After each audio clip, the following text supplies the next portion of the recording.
Hi guys, this is the first of two videos I made to show you my workflow to replicate real car liveries.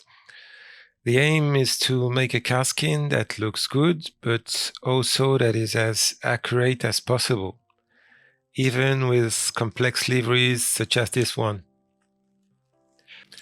Most of the work will be done in 3ds Max, so if you're not familiar with the program and do not plan to learn it, this video will not be useful to you. So let's start in 3ds Max.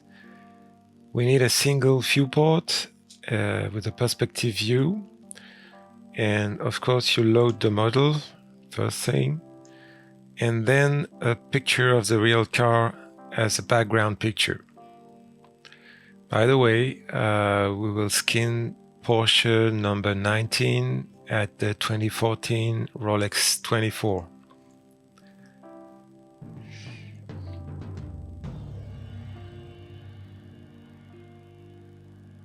In the render setup, you must make sure that the setup matches the dimensions of the picture, so you can input the exact resolution of the picture, but you can also simply enter the right aspect ratio, because that's what's important. For example, for this picture it's 1.5.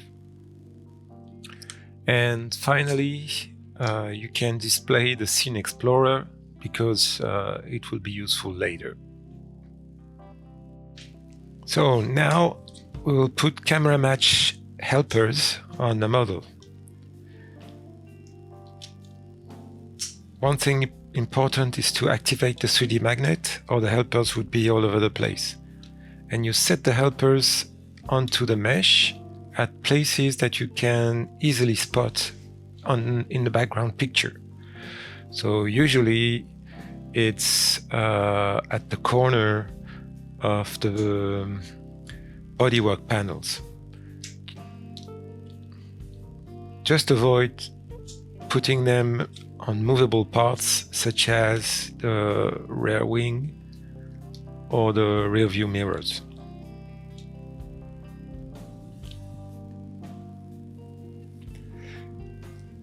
What you want is to have them on each side of the car, at the front, at the back, also at the bottom and at the top of the model, to the extent possible.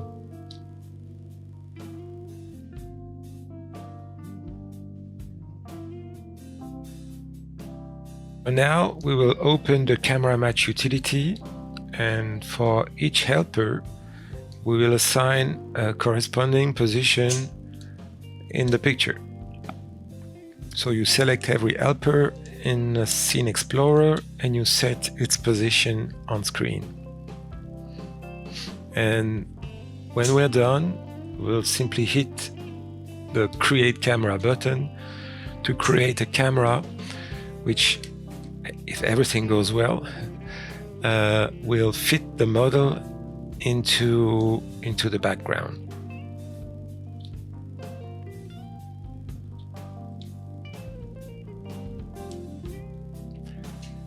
You can fine-tune the position on screen using the screen coordinates that you see on the right side panel. The screen coordinates start from the top left corner of the screen.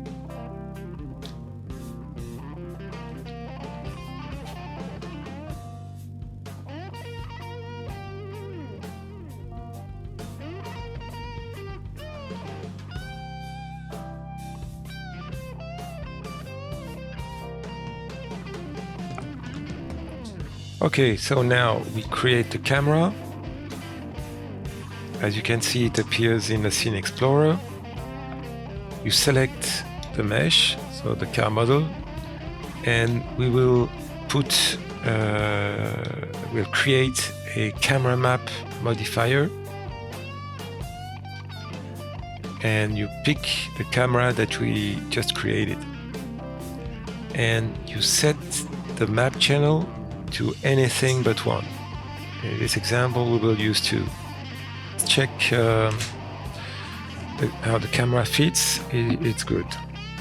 The only thing that doesn't match is the rear wing, but that's normal. So now we will create a material with the same picture as used in the background. So in the material editor, in a diffuse slot, you use the same background picture. You set the material to the same channel as the camera map modifier. We don't want the picture to tile, and to simplify the work in Photoshop, we will use a purple background. Basically any color will do if it is not present in the livery. Now we've assigned the material to the model, and we'll just check with a quick render that everything's fine, which is the case here.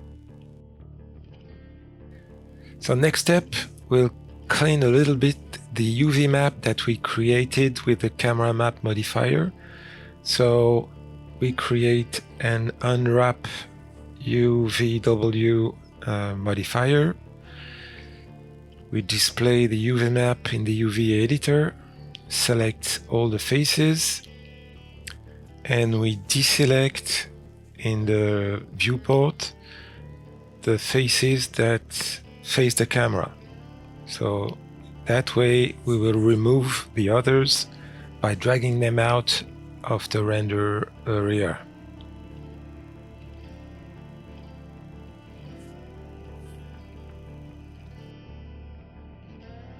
Now we are ready to render the texture. So what we want is a diffuse map.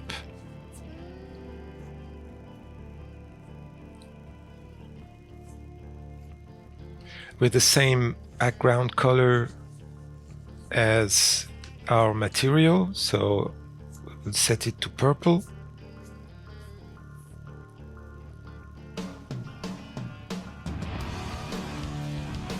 And we want the same resolution as the one used in the game. So in this particular model, it will not be a square picture, but because the UV map is set to a 1.5 ratio, so we'll use 6K times 4K, and we render to texture.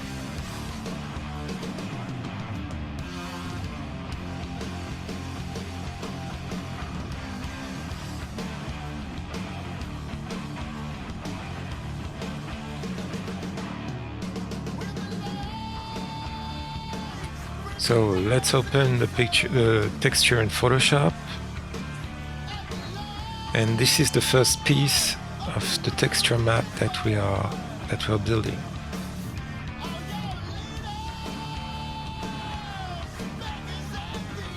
Here it is. Just need to save it in a format that allows to stack layers, so it can be PSD or TIFF.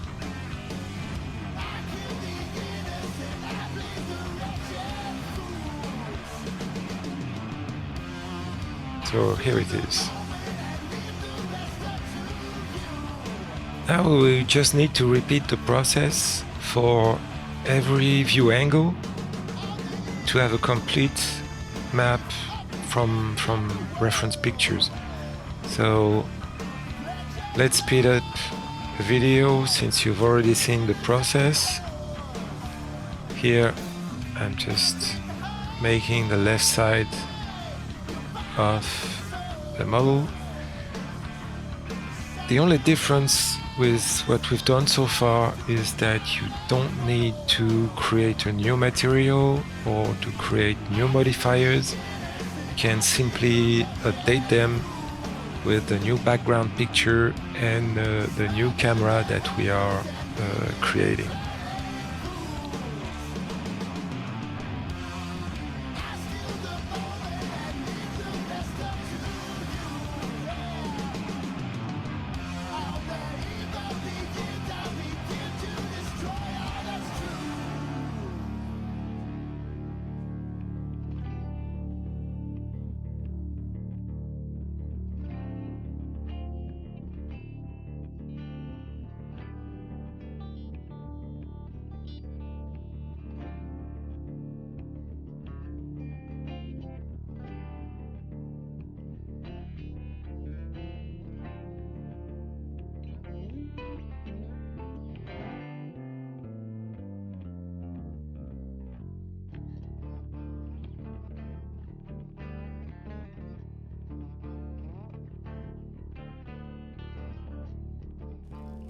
So now in Photoshop, we load the new map that we printed from Max.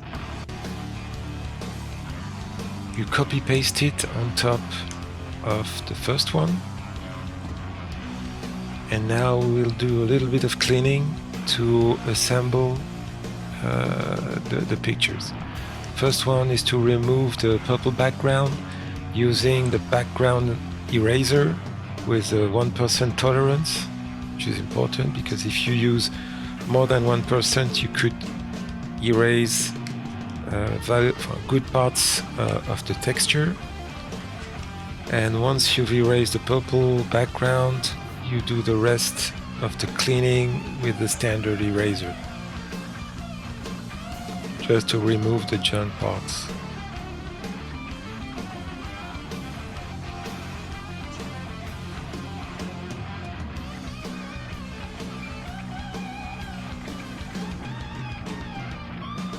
So we are done, and now we just save the teeth picture with the different layers. This is the final results with all angles covered, and we will display it on the model just to check how it looks.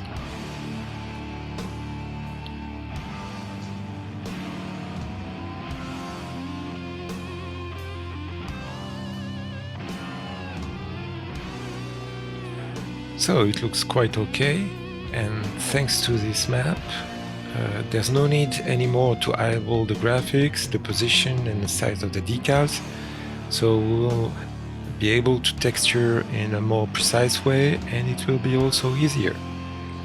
The next video will be about that. So I hope you learned something useful.